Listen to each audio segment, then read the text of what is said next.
لله رب العالمين الرحمن الرحيم مالك يوم الدين إياك نعبد وإياك نستعين ورنتر إياك نعبد وإياك نستعين دا الله پاک په توفیق باندې یو څه تفصیل ذکر شو ما پرون تاسو ته ویلو چې إياك نعبد وإياك نستعين کې به یو څه تفصیل په نن درس کې وکړو إياك نعبد تقدیم د إياك په دې نعبد باندې دا د حصر او د اختصاص لپاره دی یعنی یا الله پاک استا عبادت کو او د بل چا عبادت نه کو وإياك نستعين دا معنا چې الله پاک خاص تانه امداد غواړو او د بل چا نه امداد نه غواړو ګوره د استمداد باجی صورتونه درته ذکر کوم چې د دوی په مابین کې تاسو ته خلط رانشي بعضی ورونه بعضی تفاسیر پیش کړي چې دې تفسیر کې استمداد ته جایز ویلي دي او په دې تفسیر کې استمداد ته جایز ویلي دي نو د استمداد ته جواز بعضی صورتونه پیش کړي دا غینه په مطلق استمداد باندې استدلال کوي چې دلته دې استمداد ته جایز ویلي دي نو معلومیږي دا چې مطلق استمداد جایز دی حالم کې دا څه نه ده ګوره د استمداد لس صورتونه زه تاسو ته ذکر کوم د استمداد دپاره لس صورتونه دي بعضې صور شرک بعضې صور چې دی حرام او بعضې صور چې دی هغه جایز نو د جواز او د حرمت او د شرک دا مختلف صورتونه دي نو لس صورته دي د استمداد دپاره اول صورت د استمداد د ژوندي کس نه په امور عادیو کې کومک غوښتل دا جایز دی اتفاقا لکه د عیسی علیه السلام حواریینو په باره کې راځي عیسی علیه السلام خپلو حواریینو ته وویل چې من انصاري الی الله من انصاري الی الله ګوره استعانت یې وکړو عیسی علیه السلام د خپلو حواریینو نه استمداد وکړو من انصاري الی الله څوک به زما سره کومکیان وي الله ته دا د استمداد صورت جایز صورت دی چې کوم عیسی علیه السلام کړی دی چې من انصاري الی الله دا یې د ژوندیو نه کړی دی او په امورو عادیو کې کړی دی چې دا دوه ټکي پکې راشي د ژوندیو نه وي او د امورو عادیو کې وي د دې په جواز کې د هیڅ چا اختلاف نشته نو بعضې مناظرو کې به تاسو اورېدلي وي که نه چې د استمداد دپاره په دلیل کې دغه آیات کریمه پیش کوي استمداد جایز دی ولې جایز دی وایي ځکه عیسی علیه السلام وفرمایي چې من انصاري الی الله نو که استمداد شرک یا حرام وی نو عیسی علیه السلام ولې استمداد کولو نو یو مت د استمداد لس صورته دي ما درته ویلي نو په لسو صورتونو کې دا اول صورت دی اول صورت کوم یو شو چې په امور عادیو کې استمداد وکړي او د ژوندیو دا دوه ټکي پکې راوړل د ژوندي کس نه استمداد وکړي او په امورو عادیو کې وکړي نو دا استمداد بالاتفاق جایز دی لکه عیسی علیه السلام وفرمیل من انصاري الی الله دارنګې ذوالقرنین چې کله سد سکندر جوړولو نو هغه وفرمیل فاعینوني بقوة ما سره امداد په طاقت وکړي په نفرې باندې زما سره امداد وکړي ما ته کسان راکړي مزدوران راته راکړي چې زما سره کار وکړي نو فاعینوني بقوة ګوره عیسی علیه سکندر ذوالقرنین استمداد وکړو خو دا استمداد په امورو عادیو او د ژوندیو نو په امورو عادیو کې د ژوندیو نه استمداد د دې په جواز کې اختلاف نشته د اتفاقا جایز دی دویم صورت استفاضه روحانی مثلا یو قبر دی یو زیارت دی د اولیاء د ولی زیارت دی یا د پیغمبر صلی الله علیه وسلم زیارت دی نو دا زیارتونه چې دي دا د اولیاء قبرونه دا د نزول د رحمت ځای دی دلته د الله رحمتونه نازلېږي نو ته چې هلته لاړ شې د قبر په خوا کې کښېني تلاوت وکړي یا هسې کښېني مراقبه وکړي نو دا د الله د رحمت د نازلېدلو ځای دی دلته د الله رحمتونه نازلېږي نو د دې قبر د وجې به په تام د الله رحمتونه نازلېږي د استفاضه روحاني دا د عوامو دپاره ده، د ټولې دنیا دپاره. ټوله دنیا د پیغمبر قبر ته لاړ شي او یا د یو ولي قبر ته لاړ شي، هلته د الله رحمتونه راورېږي، د الله رحمتونه نازلېږي. نو د دې ولي یا د نبي په وجه په تا هم رانازل شي. او صوفیه کرام خو هلته مراقبه کوي، خپل روح د هغې متوفا د دې پیغمبر یا د ولي د روح سره متصل کوي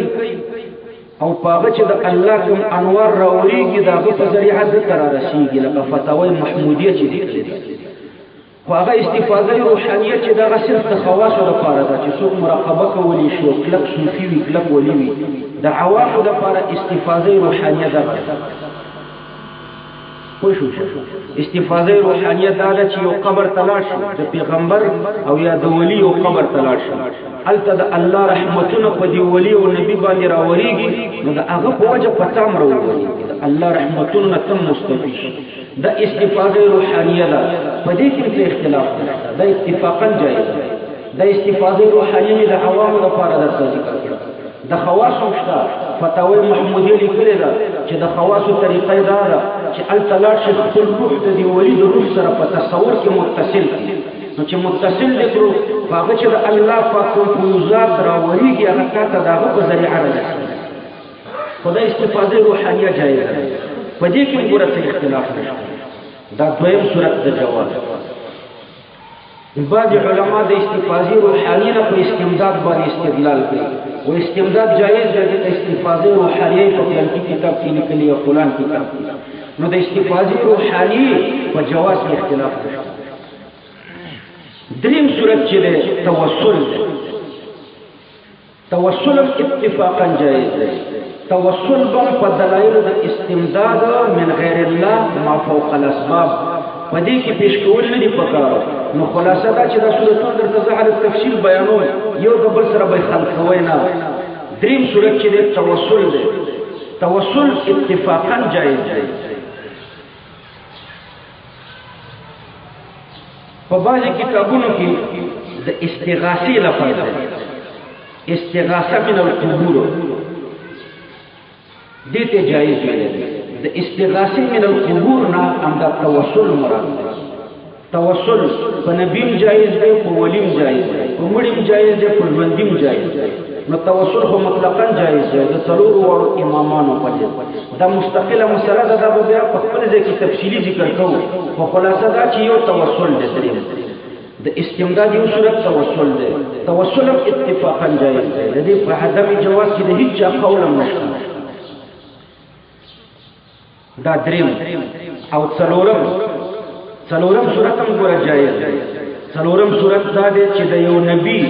او یا د یو ولی نه معجزتا او کرامتا په یو خاص وخت کې کومک وغواړي. یو نبی او یا یو ولی په یو خاص وخت کې اعلان چې وایه چې څه غواړي وی غواړي، نو په هغه وخت کې ته په امور عادیو او غیر عادیو دواړو کې ترېنه کومک غوښتی شي، خو مستعان حقیقي به الله دی. کله یو پیغمبر اعلان وکړي امتیانو ته چې وغواړئ څه غواړئ، یو ولی اعلان وکړي چې تاسو څه غواړئ، په یو خاص وخت کې دا اعلان. نو چې کله په یو خاص وخت کې یو نبی یا یو ولی اعلان وکړي چې وغواړه څه غواړئ، په دغه وخت کې ته په امور عادیو کې ترېنه کومک وغواړئ یا په امور غیر عادیو کې، خو دا په دې خاص وخت کې، نو دا جایز دی، خو چې مستعان حقیقي به الله ګڼېدل ته. دا څلور صورته ګوره جایز دی. پنځم صورت هم جایز دی چې د کوم ولی او یا د کوم نبی نه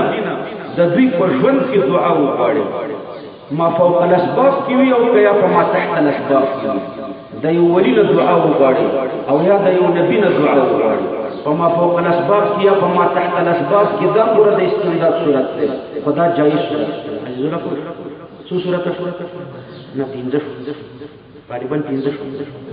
پنځم صورت دا شو چې د یو نبی او یا د یو ولی نه معجزتا و کرامتا دعا وغواړي، په ما فوق الاسباب کې یا په ما تحت الاسباب کې.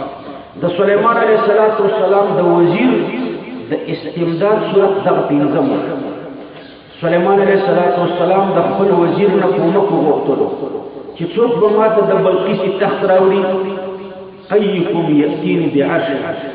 دا تخت به ما ته څوک راوړي نو د سلیمان علیه السلام هغه وزیر ورته وفرمیل چې انا آتیک به قبل ان یرتد الیک طرفک د سترګو د رب نه مخکې درته راسو د سترګو د رب نه مخکې دا امر غیر عادي خو دلته ابن کثیر لیکلی دي چې د سلیمان علیه السلام وزیر دعا وکړه نو دا استمداد په طریقې د دعا دعا افضل د مبذول نه غوښتل شي لکه رسول الله صلی الله علیه وسلم د حضرت عمر نه دعا حضرت عمر عمره تطلو رسول الله صلی الله علیه وسلم ورته فرمایل چې اشرکنا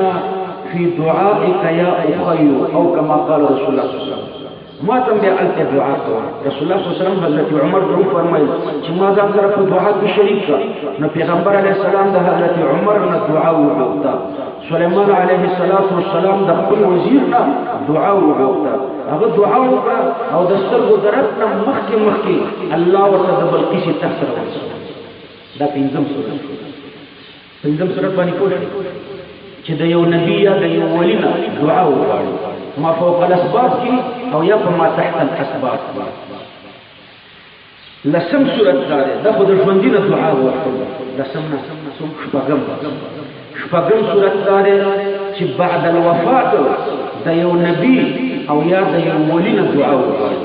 یو نبی ته وایي چې ما ته دعا وغواړي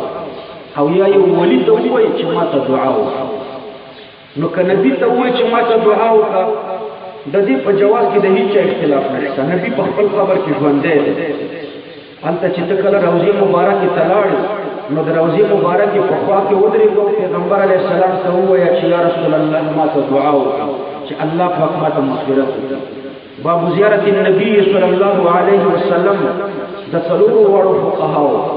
فقه حنفی فقه شافعی فقه حنبلی فقه مالکی و دې څلورو واړو کې باب زیارت النبي صلی الله علیه وسلم کې دا لیکلي دي چې کله روضې مبارکې ته لاړې نو پیغمبر علیه السلام ته ووایه چې یا رسول الله ما ته د الله نه بخښنه وغواړه نو د نبی نه خو په د دعا په غوښتلو کې اختلاف نشته البته د اولیاو نه چې ته د یو ولي قبر ته لاړ شې او ورته وایې چې ما ته دعا وغواړه د الله نه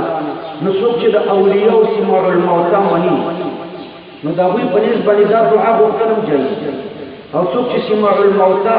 د پیغمبر سیمه نه ګوري د پیغمبر په سیمه کې اختلاف نشته هغه اتفاقي ده دا د عامو مړو په سیمه کې اختلاف نو عامو مړو نه چې ته دعا غواړې څوک چې سماع الموتى مني هغوی ورته جایز وایي او څوک چې سماع الموتى نه مني هغوی ورته عبس وایي ناجایز ورته نه وایي څه ورته وایي عبس دا شپږ صورته دا د جواز شپږ صورته دي دا شپږ واړه صورتونه جایز دا د استمداد شپږ صورته ګوره جایز اول صورت دا چې د ژوندي نه په امور عادیو کې کومک وغواړي دا اتفاقا جایز دویم استفاضه روحانیه ده دا اتفاقا جایز ده دریم توسل ده دا اتفاقا جایز ده څلورم د یو ولی یا د یو نبي نه په یو خاص وخت کې چې هغه معجزه یا کرامت اعلان وکړي چې وغواړه چې څه غواړي نو په دغه وخت کې ته ترېنه کومک وغواړي په مستعان حقیقي الله وګڼي دا جایز دی څلور او پنځم صورت دا دی چې د کوم ولی یا د یو نبي نه په ژوند کې دعا وغواړي د سلیمان علیه السلام د وزیر نه داسې دعا غوښتلی شوې وه هغه دعا کړې وه دا صورت هم اتفاقا جایز دی او شپږم صورت دا دی چې د یو نبي یا د یو ولی نه بعد الوفات دعا وغواړي نو که د نبی نه وغواړي په دې کې خو اختلاف نشته او که د ولی نه وغواړي نو څوک چې د سماع الموتى قایل دي هغوی دې ته جایز وایي او څوک چې د سماع الموتى قایل نه وي هغوی دې ته عبس وایي دا شپږ صورته ده جواز صورتونه دا د استمداد شپږ صورته دي بعضې ناجایز صورتونه درته ذکر کوم دا شپږ صورته خو جایز څلور صورته ناجایز دي بعضې شرک دي او بعضې حرام دي څلور صورتونو کې استمداد ناجایز دی اول صورت چې غیر الله قادر بالذات او مستقل بالذات وغواړي او کومک ترېنه وغواړي نو دا صورت ناجایز دی پوه شو انشاءالله غیر الله قادر بالذات وغواړي او مستقل بالذات وغواړي او دې ترېنه کومک وغواړي نو دا صورت ناجایز دی تقریبا دا صورت د مشرکانو په نظام ناجایز دی. مشرکانو به د بوتانو نه کومکونه غوښتل خو قادر بالذات او مستقل بالذات نه ګڼل. بوتان مستقل بالذات نه ګڼل، بیا هم ترې نه کومکونه غوښتل. نو دا صورت اتفاقا ناجایز دی، حتی چې مشرکان هم ورته ناجایز وي چې غیر الله قادر بالذات او مستقل بالذات وګڼي او کومک ترې نه وغواړي. دا یو صورت د عدم جواز. دویم صورت دا دی چې غیر الله قادر بالعطوا وګڼي. غیر الله ته قادر بالعطوا ووایي. قادر بالعطوا دا مطلب د دې داسې مثال دی لکه د محکمې قاضي، دا جج نه دی، جج د پاکستان کې غټ ججي د ټولو ججانو مشر، نو دا جج صدر مقرروي، د پاکستان رئیس جمهور مقرروي، د رئیس جمهور دا جج مقرر کړو. خو اوس د دې جج فیصله دا خود مختار ده. خلک وایي کنه عدالت خود مختار ده، محکمه خود مختار ده، خپلواکي وي، یعنی د چا اثر ور باندې نه وي. د امدې دا د قادر بالعطا لپاره همدغه مثال دی چې الله پاک یو څوک منتخب کړي چې ته دا کارونه کوه، هغه نور په دې کارونو کې خود مختار دی. لکه بادشاه محکمې قاضي مقرري کړي، تقرر د بادشاه په لاس کې دی، خو چې کله مقرر کړي به خود مختار دی. نه داسې چې اول مقرر کې او بیا خود مختار شي، دې ته قادر بالعطا وایي. نو الله پاک داسې څوک نه دی مقرر کړی د خلکو د مشکلاتو د حل کولو دپاره چې هغه بیا خود مختار شي. نو دویم صورت د عدم جواز دا دی چې غیر الله قادر بالعطا وګڼي. قادر بالعطا چې دا مستعان منه خود مختار شي. مشرکانو به په همدې طریقه باندې استعانت کول د بوتانو. هغوی به داسې ویل هؤلاء شفعاؤنا الی الله، دا بوتان چې دا زموږ سفارشیان دي الله پاک ته، دا مونږ ته الله مقرر کړي دي، زمونږ او د الله په مابین کې دغه واسطه ده، مونږ د دوی عبادت کوو او دوی د الله د طرف نه مقرر شوي نمایندګان دي. نو دوی قادر بالعطا ګڼل د هغوی شرک په دې طریقه، نو دا ناجایز صورت دی چې قادر بالعطا یو په دې صورت چې غیر الله قادر بالعطا وګڼي. ګوره مشرکانو به چې کله حج کولو نو داسې به ویل لبیک اللهم لبیک لا شریک لک لبیک الا شریکا تملکه وما ملک. دا کلمه به پکې زیاتوله، یا الله پاک ستا دپاره شریک نشته مګر دا بوتان شریکان دي، خو دا ستا مملوکان دي، تی مالک یې، دا ستا مالکان نه دي. الا شریکا تملکه وما ملک. نو دوی به دا بوتان قادر بالعطا ګڼل او د دوی نه به کومکونه غوښتل. نو ګوره اول صورت د عدم جواز کوي چې غیر الله مستقل بالذات او قادر بالذات وګڼي او کومک ترې نه وغواړي. دا خو د مشرکانو په نظام ناجایز، زموږ په نظام قسم ناجایز. دویم صورت کوم چې غیر الله قادر بالعطا وګڼي. قادر بالعطا څه مطلب؟ چې دا مستعان منه وروسته خود مختار شي، الله یې مقرر کړي خو بیا خود مختار شي، لکه د وزیر اعلی یا د محکمې قاضي یا د عدالت قاضي. او دریم صورت دا دی چې د ژوندي کس نه په امورو غیر عادیو کې کومک وغواړي.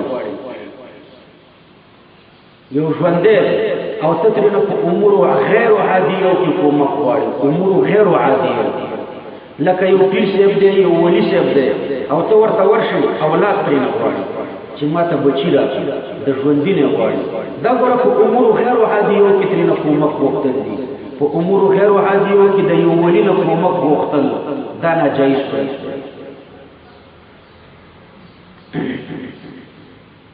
او څلورم دا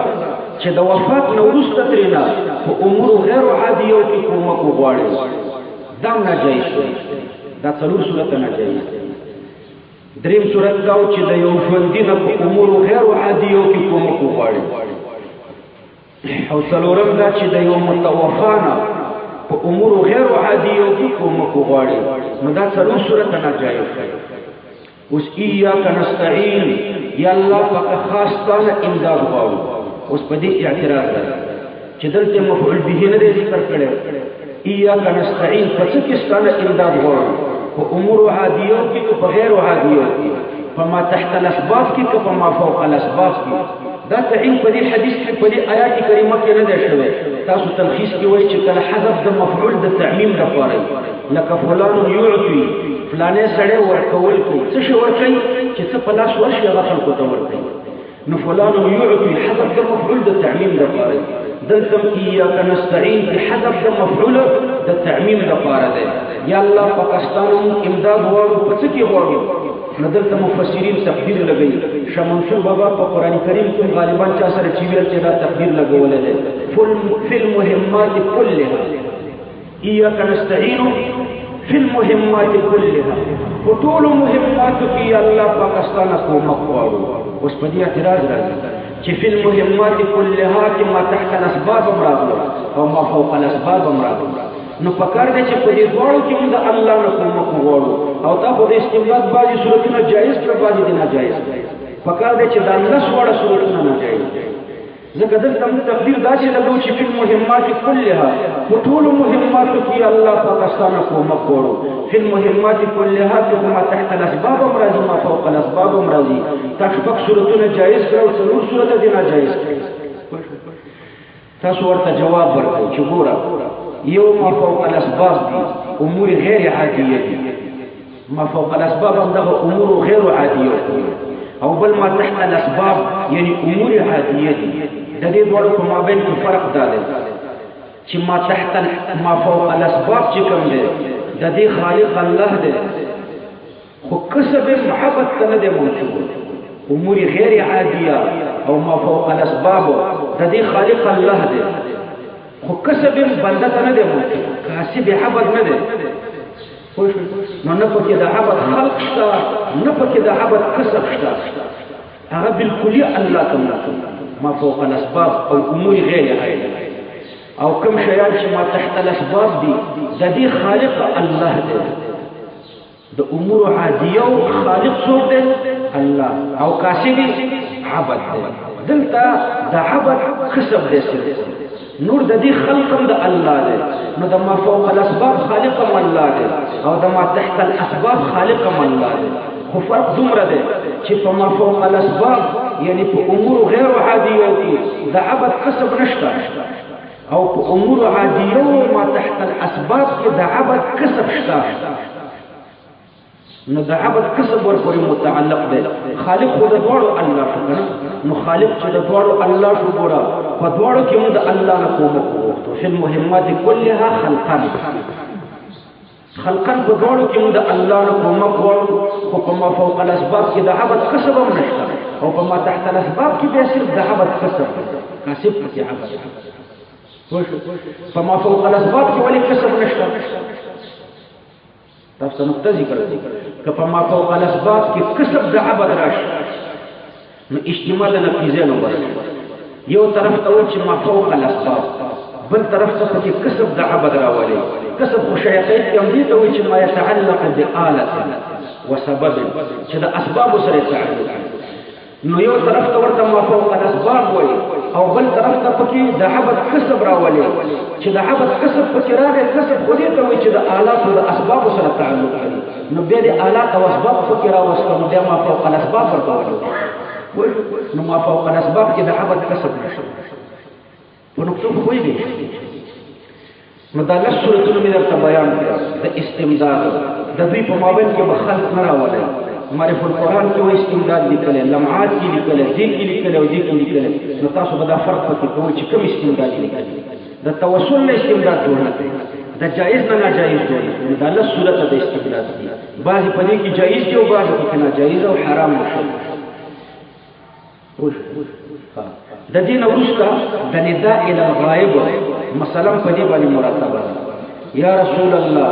یا محمد یا شیخ عبد القادر جیلانی دا یا چې استعمالیږي نداء الی الغایب د دې نداء الی الغایب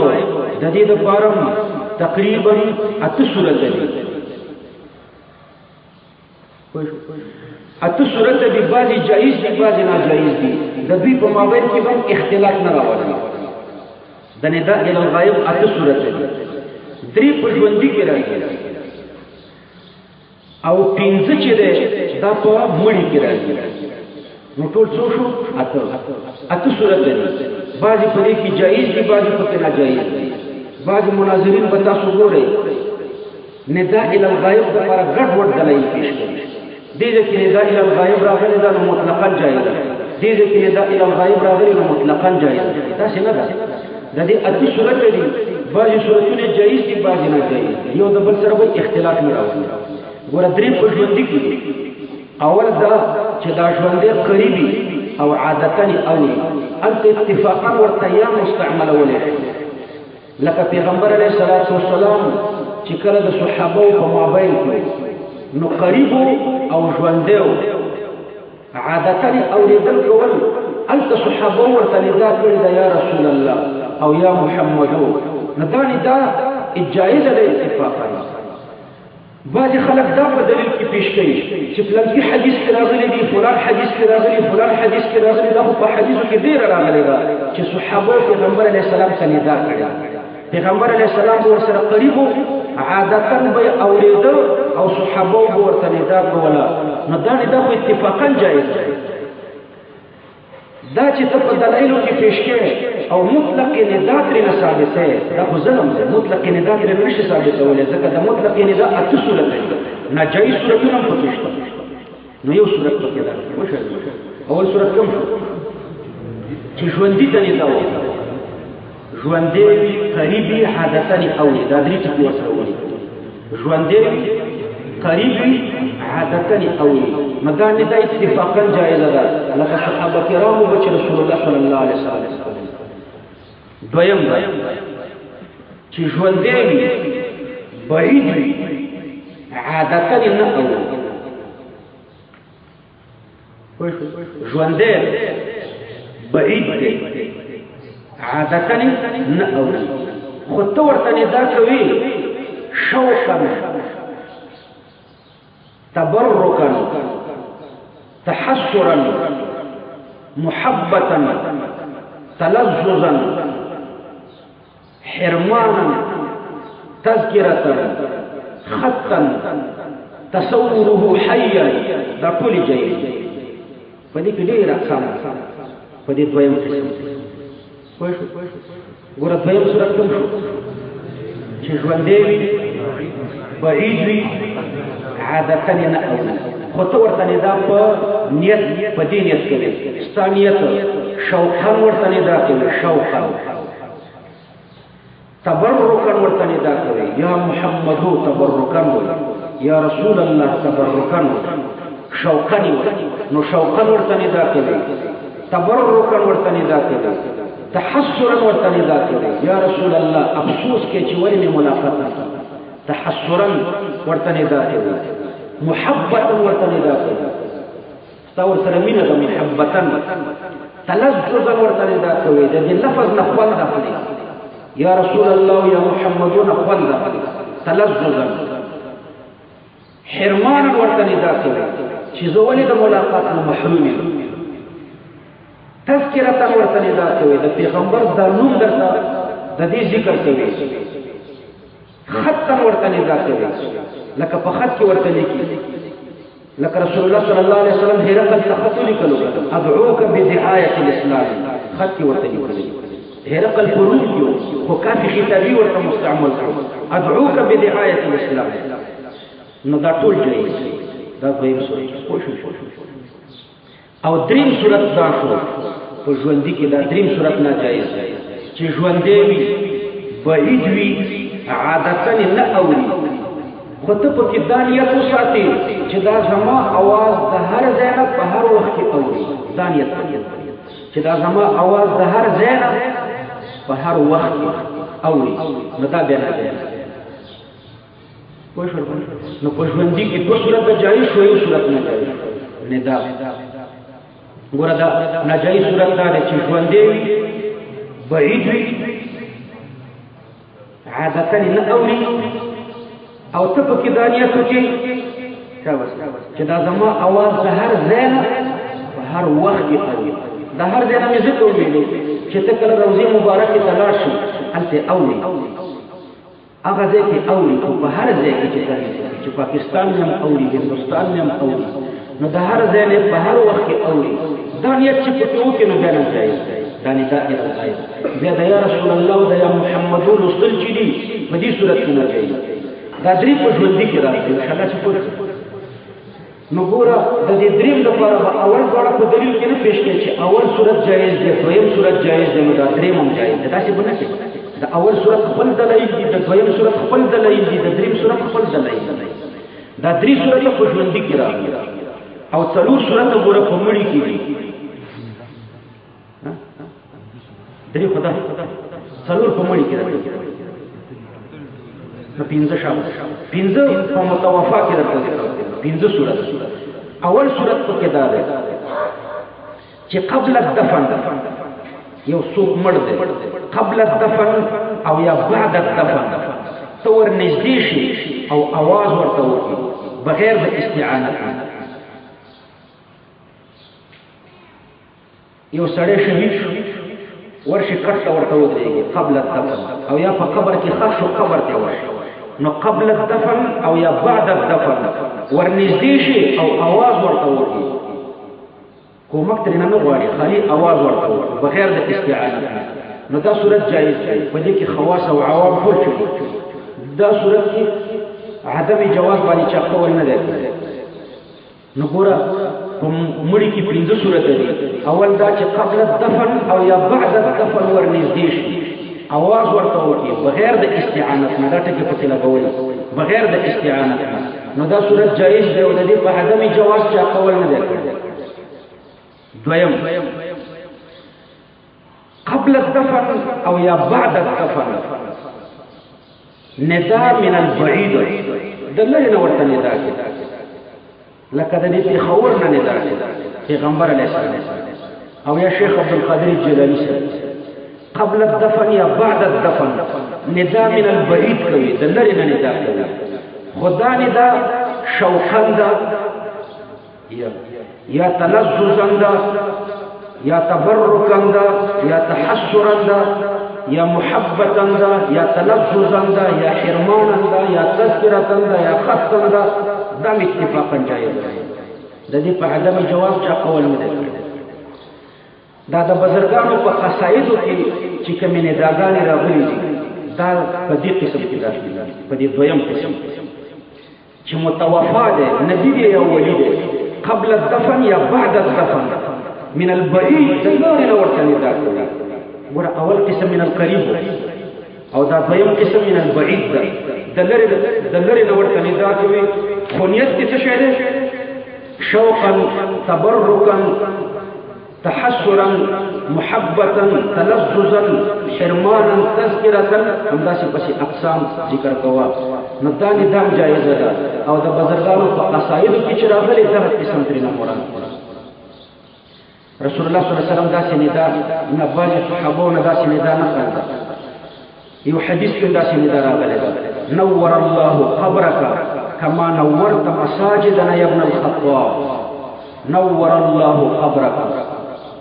الله دې ستا قبر منور کړي كما نورت مساجدنا لك زمو مساجد چې دې رڼا کړه يا ابن الخطاب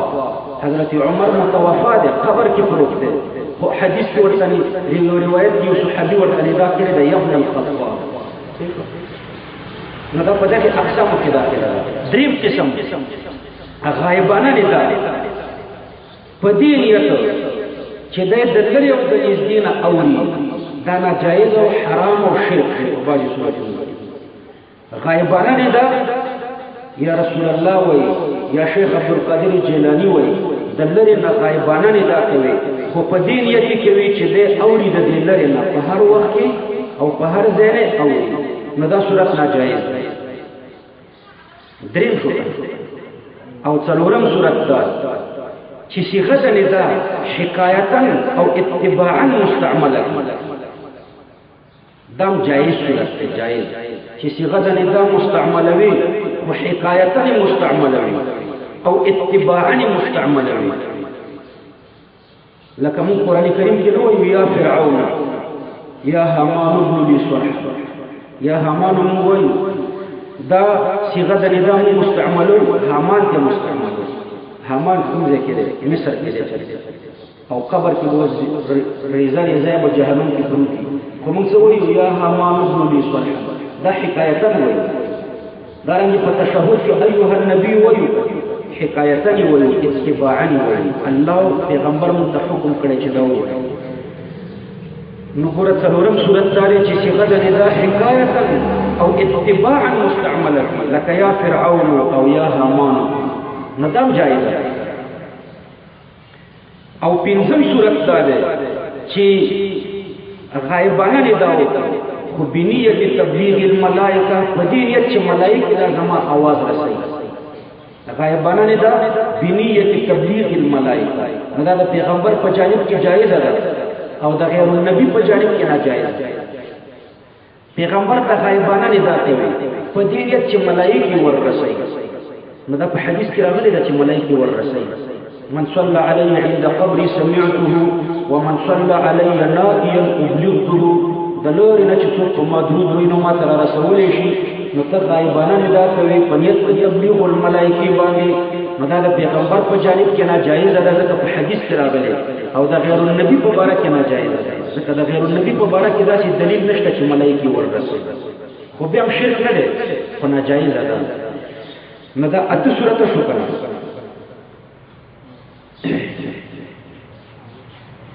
نور تفسير نور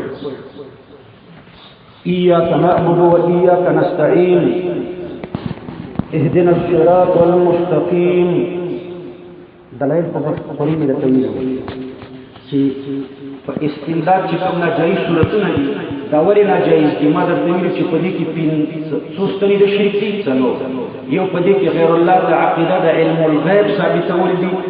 دویم دا چې غیر الله ته په عقیده د حاضر او د ناظر ثابتول دي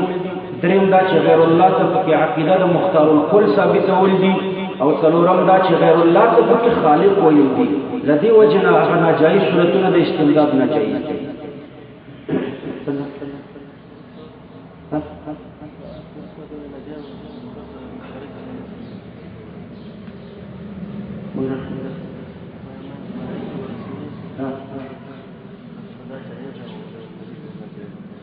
هم قدرته چې نبی ته په حدیث کې راغلي چې ملائکه ورسي ملائکه ورسي حدیث کې راغلي من صلى علي عند قبري سمعته ومن صلى علي نائيا ابلغته دلته چې څوک په ما درود وایي ماته ملائکه ورسي او د غیر النبی په اړه کې داسې حدیث نشته چې غیر النبی ته ملائکه ورسي داسې حدیث نشته اهدنا الصراط المستقيم صراط الذين انعمت عليهم دا باجورونه دا تقسیمات دې دی وجنه درته وکړو باجورونه استدلالات کوي نداء الى الغائب دا بریانویانو هم جایز ده ولی جایز ده وای ځکه مونږ په التحیات لله کې وایو کنه السلام علیک ایها النبی وای دا وایو نو چې دا وایو دا بریانو نظام جایز ده نو دا تقسیمات دي دا مونږ چې ایها النبی وایو دا حکایتا وایو او اتباعا وایو نو دا یو د بل لپاره دلیل مکرر زوال دا هر یو لپاره مستقل دلیل د بریانو نه دا په دې طریقه ده چې پیغمبر د هر ځای په هر وخت کې کوي یا یو ولی د هر ځای په هر وخت کې کوي د دې لپاره دلیل مستقل پکار دی د حکایت او د اتباع دلیل بداغه لپاره نه پېښ کېدا مستقل ان شاء الله چې تاسو اسمه مرتبه د دې په مابین کې اختلاف نه راوړي اهدنا الصراط المستقيم د هدایت معنا ده لطف فلطف او مهرباني سره راهنمایي الدلاله بلطف قاضي بیزنی دا معنا کوي د لطف او د مهرباني سره راهنمایي یو چاته الله رحمتل په ډیر نرمۍ او په ډیر مهرباني د مهرباني په طریقه د لطف او د مهرباني په نرمۍ او په مهرباني یو چاته الله رحمتل مختصر لفظ دا چې د لطف او مهرباني سره راهنمایي دې ته ویل شي هدایت الدلاله بلطف لدی وجنا دا لفظ همیشه د خیر په موقع کې مستعمل کله کله په شر کې مستعمل لکه الله پاک فرمایي فهدوهم الى صراط الجحيم نفهدوهم الى صراط الجحيم دلته په شر کې مستعمل شو خدا په طریقې د تحکم او د استهزاء سره مستعمل شو هدایت په دریو طریقو سره مستعمل نور په ورو کتابونو کې تاسو په خپل تحقیق اوریدل خو زه درته پکې د دې سره مناسبه یو خبر کوم هدایت په دریو طریقو مستعمل کله په معنا د اراءه الطريق سره کله په معنا د ایصال الى المطلوب سره او کله دا دواړه په کې مرعي مقصود په کې هم اراءه الطريق هم په ایصال الى المطلوب دواړه په کې مقصود کله صيغه د هدایت چې ذکر شو مراد ترنه صرف اراءه الطريق نو بیا الف الى سره متعلق وسیله کې چې اله راشي نو غالبا د اراءه الطريق معنا ترنه مراد دی خالی راهنمایي چا تلار او که مراد ترنه ایصال الى المطلوب مطلوب ته رسول نو بیا غالبا متعدی بالله فلام سره متعدی يهدي للتي هي اقوى نو بیا فلام سره متعدی او که مقصود دوړو نو بیا هر متعدی بالذات دلته متعدی بذات ده اهدنا الصراط والمستقيم نو چې متعدی بذات ده دلته بدوړه مراد هم اراءه الطريق او هم ایصال الى المطلوب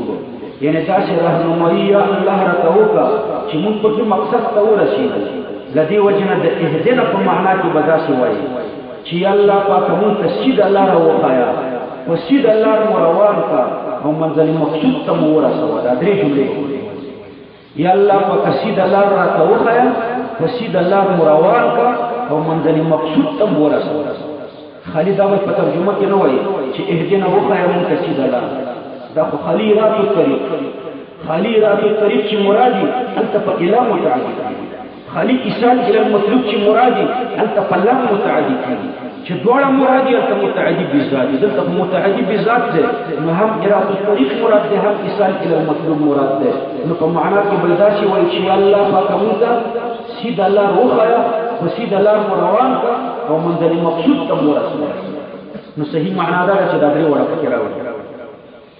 حافظ ابن القیم رحمه الله فرمایي چې صراط هغه لارې ته وایي چې پنځه امور پکې دي اول چې دا لاره مستقیمه یعنی سیده لاره دویم دا چې موصله الى المقصود ته مقصود ته رسي او دریم دا چې د ټول په نسبت نږدې قریب نږدې لاره او څلورم دا چې فراخه او وسیعه کولاوي او پنځم دا چې مقصد ته د رسیدلو لپاره د دې نه بغیر بل لار نه نو چې دا پنځه امور په کومه لار کې راجمع شي دې ته صراط ویل شي او چې په دې پنځه امور کې پکې یو کوي نو بیا ورته صراط نشي نو پنځه امور پکې راځي اوس په دې اعتراض راځي چې په صراط کې پنځه امور ضروري دي اول دا به مستقیمه یعنی سیده نو د مستقیم والی معنا بل په صراط کې راځي صراط وای ام دیتا اول شرط پکې داري چې دا به مستقیم وي نو بیا صراط مستقیم دا المستقیم صراحتا ولې تاسو ورته جواب ورکړئ چې دا د تاکید لپاره د نازیات تاکید لپاره الله پاک کلمه د المستقیم وسره ذکر کړي ک المستقیم وسره نه وي د الصراط په مفهوم کې استقامت شته ځکه الصراط هم دې ته وایي چې پنځه شیان پکې یو استقامت دویم ایصال الى المطلوب دریم قرب څلورم وسعت او پنځم چې مقصد ته رسیدلو لپاره ببل لار نه ببل لار نه ده حضرت عبد الله بن مسعود او ده حضرت عبد الله بن عباس رضی الله عنهما ده صراط مستقیم په تفسیر کې دا سره نقل شوی دی چې د صراط المستقیم نه د اسلام دین مراد ده بعضی صحیح احادیث هم دا معنا معلومیږي چې د صراط المستقیم مصداق چې دین الاسلام دی نو اهدنا الصراط المستقیم یعنی اهدنا الدین الاسلامی یا الله پاک موږ ته د دین الاسلام لار راوښایا په دې لار روان کا او دین الاسلام ته ورسول اهدنا الصراط المستقیم المستقیم استقامت او توسل او اعتدال کوي چې په مابین د افراط او د تفریط کې د الله په اطاعت او د الله په محبت ثابت قدمۍ ته استقامت او دا د استقامت ډیره اوچته مرتبه ده عارفین اولیاء فرمایي چې استقامت د کرامت نه اوچت ده اوس په دې اعتراض ورېږي چې مسلمان خو په صراط مستقیم باندې برابر دی نو به طلب کول طلب د تحصیل د حاصل دی تاسو ورته جواب ورکړئ چې د هدایت او د استقامت لپاره ډیر مراتب دي د هرې مرتبې نه بله اوچته مرتبه شته کته په یوه مرتبه کې د هغې نه بله اوچته مرتبه ده ستا نه اوچت سړی چې په کومه مرتبه کې دی د هغې نه بله اوچته مرتبه شته نو که چاته د هدایت او د استقامت بعضې مراتب حاصل وي بیا هم ګوره د اعلی او د افضل هدایت طلبوي دا طلب د تحصیل د حاصل نه دی یوه مرتبه د استقامت او د هدایت کې وي نو بله مرتبه غواړه او چې هغې ته ورسېږي بیا بله مرتبه غواړه دا مراتب لا محدود دي دویم جواب ورته دا دی چې سید مؤمن په استقامت او په هدایت باندې دی خو بیا هم د الله پاک نه استقامت او هدایت غواړي نو دا دویم ځل غوښتل دا کنایه د ثبات نه ده علی الهدایة والاستقامة یا الله پاک په دې هدایت او په استقامت باندې موږ ثابت قدم یې اهدنا الصراط المستقيم صراط الذين أنعمت عليهم غير المغضوب عليهم ولا الضالين یعنی دا هغه خلق لاره چې تا ور باندې انعام کړی دی او د دې انعام په وجه باندې اذین مغضوب علیهم دي او نه ضالین دي اول مناسبت صراط الذين انعمت عليهم د دې مناسبت د الرحمن الرحیم سره ده او د غیر المغضوب علیهم ولا الضالین مناسبت د مالک یوم الدین سره ده مخکې د الله تعالی صفات ذکر شو د الرحمن الرحیم سره د صراط الذين انعمت عليهم مناسبت دی او د غیر المغضوب علیهم ولا الضالین د دې مناسبت چې ده د مالک یوم الدین سره دی ګوره عزیز الله ته دې څنګه ترجمه کوي غیر المغضوب علیهم ولا الضالین نه لا دا ترجمه غلطه ده نه نه لار د هغه کسانو چې په هغوی باندې غضب شوی دی او نه لار د ګمراهانو دا ترجمه کوو دا ترجمه 100% غلطه بحر المحیط دا د هدایت النبي مصنف دا ډېر لوی عالم دی دی فرمایي چې په دې معنا د دې معنا په اعتبار دلته حذف د مضاف راځي داسې راځي غیر المغضوب نه لار د هغې خلکو چې تا ور باندې غضب کړی دی ته په عربۍ کې ووایه غیر صراط المغضوب نه لار دې په پښتو کې راوړه نو حذف د مضاف به کوي غیر صراط المغضوب نه لار د هغې خلکو چې تا ور باندې غضب کړی دی نو غیر المغضوب نه لار د هغې خلکو چې تا پرې غضب کړی دی نو بنا په دې ترجمه دا بیا صفت د صراط الذین انعمت علیهم د دې صراط لپاره صفت کوي یا ترېنه بدل کړي صراط الذین انعمت علیهم دا صراط الذین انعمت علیهم چې دا نه لاره د هغې خلکو چې تا ور باندې غضب کړی دی او نه لاره د ګمراهانو هغه صراط خو منصوب دی او دغه غیري خو مجرور دی که نه دا څنګه د هغې نه بدل خو یا ترېنه صفت یعنې دا ستا په معنا عزیز الله چې تا ته مو معنا پیش کړه ترکیبي لحاظ باندې دا معنا چې دا په دې معنا دا یا صفت ګرځېږي دپاره د صراط او یا بدل ګرځېږي د صراط نو پکار ده چې دا غیرې نه وي غیره وي او دلته خو غیرې دی که نه ځکه صراط خو منصوب دی چې د صراط نه بدل کړي ورته صفت خو منصوب به وي او دلته خو مجرور دی نو د صراط دپاره نه صفت دی نه ترېنه بدل خبره او په دې معنا باندې د صراط دپاره صفت ګرځېږي یا ترېنه بدل ګرځېږي ځکه ته معنا داسې کوي صراط الذین انعمت علیهم لاره د هغې خلکو چې تا ور باندې انعام کړی دی دا لاره چې ده غیر المغضوب علیهم نه د لاره د مغضوب علیهم نه لاره د مغضوب علیهم او نه لاره د ګمراهانو بهر تقدیر په تفسیر بحر المحیط کې فرمایي وهذا لا يتأتى الا بنسب غیره دا معنا چې دا نشي کېږي مګر دا چې غیره منصوب فیکون صفة لقوله الصراط نو صفت د الصراط بشي او الصراط خو منصوب دی او دا خو مجرور دی په ترکیب کې ګوره دا غیر المغضوب علیهم ولا الضالین دا الذین انعمت علیهم دپاره صفت دی یا ترېنه بدل نو چې دا الذین انعمت علیهم دپاره صفت دی نو خو معنا به یې داسې کوي صراط الذین انعمت علیهم لاره د هغې خلکو چې تا ور باندې انعام کړی دی دا کوم خلک چې تا ور باندې انعام کړی دی دا نه مغضوب علیهم دي او نه ضالین صراط الذین انعمت علیهم لاره د هغې خلکو چې تا ور باندې انعام کړی دی دا الذین انعمت علیهم چې غیر المغضوب علیهم دا نه مغضوب علیهم ولا الضالین او نه ضالین دا الذين انعمت عليهم چې دې مغضوب عليهم دي او نه ضالين نو غیر المغضوب عليهم دا الذين د پر صفت او یا تر نه بدل دي نو معنی دا صحیح معنا دا چې دا هغه خلق الله را توخه چې تور باندې انعام کړی دی او د دې انعام په وجه باندې دا خلق نه مغضوب عليهم دي او نه ضالين دي دا الذين انعمت عليهم نه مغضوب عليهم دي او نه ضالين دا صحیح ترجمه ده صحیح ترجمه ده حضرت عبد الله بن عباس په ترجمه ما فکر چې ډېر غلط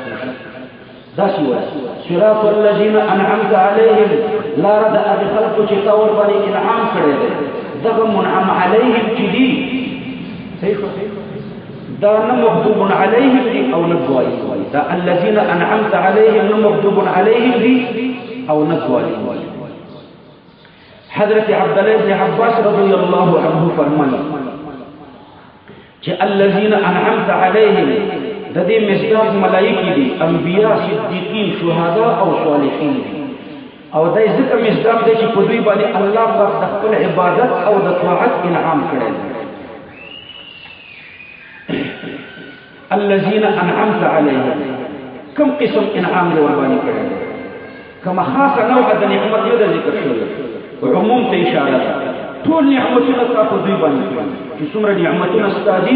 دا دی په دې نبیین او صدیقین او شهدا او صالحین باندې ګوره صراط الذين انعمت كمضاف صراط الذين انعمت عليهم دوابینو د مزاج مطابق الله پاک داسې ونه فرمایي چې صراط الله او رسوله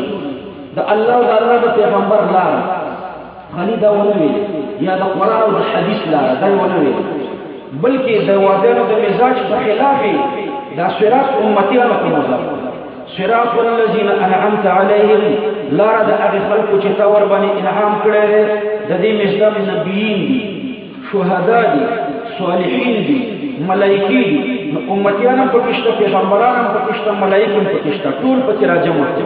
نو دا صراط الذين انعمت كمضاف یو خو په دې کې سالک تا تسلی ده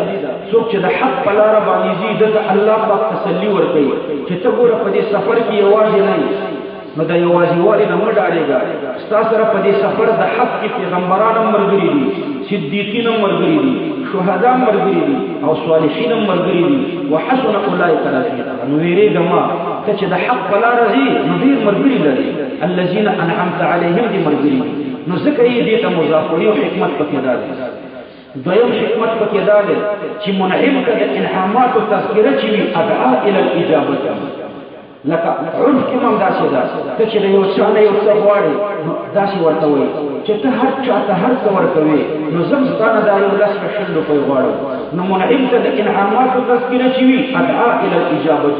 یا الله پاکه تا په الذين انعمت عليهم ته صراط مستقیم ښودلی دی نو چې هغوی ته دې ښودلی دی یا الله پاکه ماته موقعه دا ادعا الى الاجابه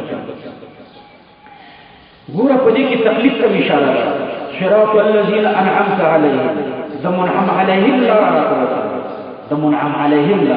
منعم عليهم من النبيين والصديقين والشهداء والصالحين ذا صديقين دلال خودل ذا شهداء دلال خودل ذا صالحين دلال خودل دلال ورتولي خير